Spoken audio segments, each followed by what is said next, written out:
Hello everyone, কেমন আছো সবাই? আশা করছি সবাই ভালো আছো।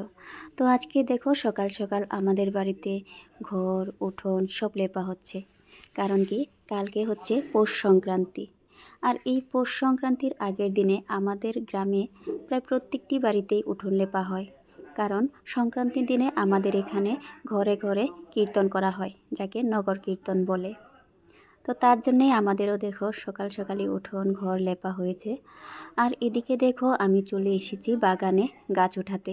আজকে বাজার, বাবা বাজার যাবে, যার জন্যে আমি ফুল গাছ তুলছি। আর আজকে অনেকগুলোই গাছ উঠাতে হবে, তাই দেখো আমি অন্য কোনো কাজ না করে সবার প্রথম আমি গাছ উঠাতে এসেছি। এদিকে দেখো বাগানটা কেমন ফাঁকা ফাঁকা হয়ে গেছে।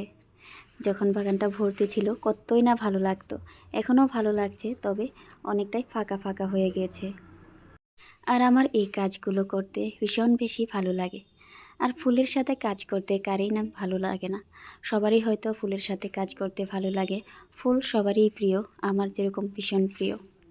তবে গাছগুলো উঠিয়ে ফেলতে একটু মায়াও হয়, কারণ যখন বাগান ভর্তি করে ফুল ফুটে থাকে বাগানটা দেখতে ভীষণ বেশি ভালো লাগে। তারপর আমি সবগুলো গাছ বাগানের ভিতর থেকে বের করে এনে আমি এক ফাঁকা জায়গায় রাখছি, কারণ সেখানে প্যাকিং করতে ভালো হবে। তারপরে দেখো আমি আরেকটি ফুল উঠাচ্ছি, এটি হচ্ছে ডান্টাস। তো এই ফুলটিও আমার ভীষণ বেশি প্রিয়। এই ফুলটিও যখন সবগুলো ফুল ফুটে থাকে তখন ভীষণ বেশি ভালো লাগে। আর এই ফুলটা টবে লাগানোর পরে যখন সবগুলো ফুল ফুটে থাকে, টব ভর্তি হয়ে ফুটে থাকে, তো তখন দেখতে অনেক বেশি ভালো লাগে। তারপরে আমি উঠাচ্ছি, এটা হচ্ছে জম্বো গেন্দা। আর এই ফুলটাও ভীষণ বেশি সুন্দর, তবে এটির গাছটি অনেকটাই ছোট। এই গাছটি খুব বেশি বড় হয় না, তবে ফুলের সাইজটা ভীষণ বড়।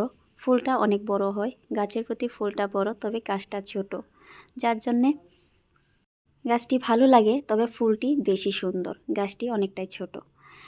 তারপর দেখো এদিকে আমি এই ফুলটাও সবগুলো এক জায়গায় নিয়ে যাচ্ছি। তো সবগুলো ফুল এক জায়গায় নিয়ে রাখবো, বানতে সুবিধা হবে। তো আজকের ভিডিওটা এতটুকুই, টাটা।